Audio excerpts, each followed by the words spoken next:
Have you ever wondered about the man who brought the mighty Roman Empire to its knees? Today we delve into the life of a remarkable figure from the annals of history, Vercingetorix. This brave heart was not just a man, but a symbol of resistance, whose name still resonates with the spirit of defiance against the odds. Born into the Arverni tribe, one of the most powerful tribes in ancient Gaul, Vercingetorix was a son of Celtillus, a nobleman who was put to death by his own people for aspiring to rule over all of Gaul. Vercingetorix's early life was marked by such tumultuous events, painting a vivid picture of the political climate of the time. In the 1st century BC, Gaul was not a unified nation, but a collection of tribes, each with their own customs and leaders. It was a time of shifting alliances and frequent skirmishes, but also a time of remarkable cultural richness and diversity. Amidst this complex tapestry of tribal politics, the young Vercingetorix was raised, his character shaped by the world around him. His birthplace, Gaul, was a land of rolling hills and lush forests, a wild and free place that was soon to come under the shadow of the expanding Roman Empire. The Romans, with their disciplined legions and relentless ambition, were a looming threat to the freedom of the Gallic tribes. Vercingetorix, as he grew, would have been acutely aware of this impending danger. This awareness, coupled with the memory of his father's fate, would have fueled his determination to resist Roman encroachment. And resist he did, in a manner that would forever etch his name in history. Vercingetorix, a name that echoed through the valleys of Gaul and the halls of Rome. But who was he really? Stay with us as we peel back the layers of myth and mystery to reveal the man behind the legend. From a young Gallic noble to a revered chieftain, Vercingetorix's rise to power is a story of courage and strategy. Born into the Arverni tribe, one of the most powerful in Gaul, Vercingetorix was no stranger to leadership. Yet, his ascent to power wasn't just a matter of inheritance.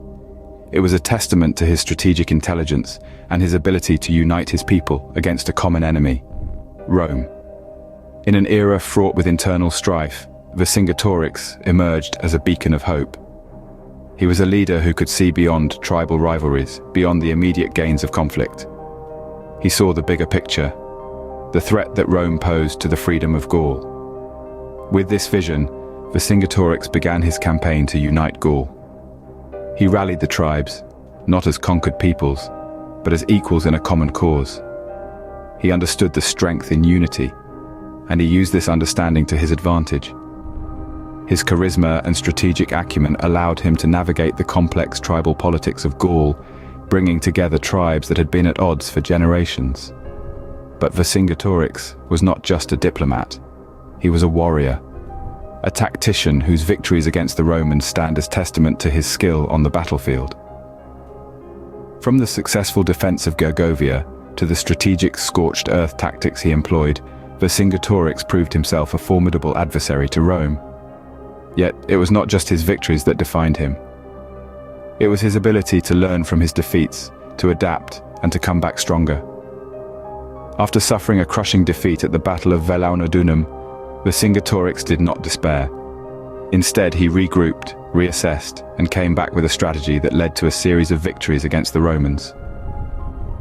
Vercingetorix's rise to power was not just about his victories, his strategic intelligence, or his unification of Gaul against the Romans. It was about his resilience, his ability to inspire, and his unwavering commitment to the freedom of his people. Vercingetorix, a leader who united Gaul, but could he withstand the might of Rome? The Battle of Alesia, a clash of titans, where Vercingetorix and Julius Caesar faced off. This epic battle in 52 BCE was more than just a struggle for dominance. It was the fight for the soul of Gaul. In the heart of what is now modern-day France, the Gallic chieftain Vercingetorix led a fierce resistance against the indomitable Julius Caesar and his Roman legions. It was a David versus Goliath scenario, with the Gauls putting up a brave stand against the might of the Roman Empire. Vercingetorix's strategy was a masterclass in guerrilla warfare. He knew he couldn't match the Romans in open battle, so he resorted to scorched earth tactics, destroying food supplies to starve the invaders. However, the Romans, masters of siege warfare, retaliated by building a fortification around Alesia, effectively trapping Vercingetorix and his men inside. The Gallic chieftain did not waver. He sent out messages to neighboring tribes, calling for reinforcements. True to their brotherhood, tens of thousands of Gauls answered the call. The Romans found themselves sandwiched between the Gallic army inside Alesia and the relief force outside. But Caesar, ever the tactician, built a second fortification facing outward to keep the reinforcements at bay. Despite their courage and tenacity, the Gauls were ultimately no match for the disciplined Roman legions. Vercingetorix surrendered, marking the end of the Gallic resistance. But this defeat did not diminish his legacy. In fact, it amplified it. His courage in the face of certain defeat, his strategic brilliance, and his unwavering commitment to his people continue to inspire and resonate. The Battle of Alesia was a turning point in Gallic history. It marked the end of their independence, but it also marked the beginning of a new era of resistance against Roman rule. Vercingetorix became a symbol of defiance, a beacon of hope for future generations of Gauls. The Battle of Alesia, a pivotal moment that marked the downfall of Vercingetorix, but not the end of his influence. His spirit, his courage, his legacy, they live on, reminding us that even in defeat there can be victory. Defeated but not forgotten, Vercingetorix's legacy lives on. Vercingetorix, the legendary chieftain of the Arverni tribe, left an indelible mark on the annals of Gallic history. His audacious resistance against the mighty Roman Empire was indeed a turning point. Although ultimately defeated, his defiant spirit remains emblematic of the struggle for freedom and independence. Vercingetorix's story is more than a tale of a brave leader fighting an indomitable foe. It's a narrative of a people's resistance and resilience, a testament to the Gallic spirit.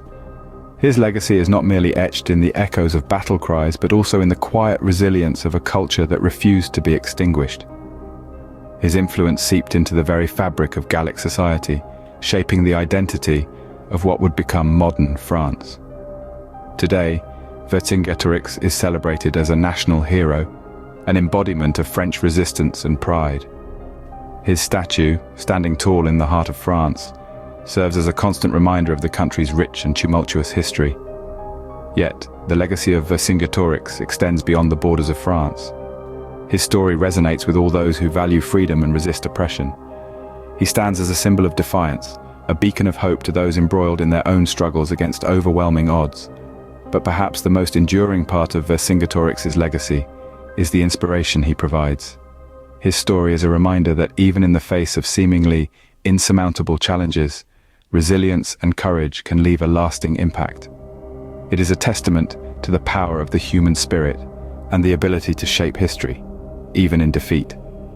Vercingetorix, a name etched in history, a symbol of defiance and the embodiment of Gallic spirit.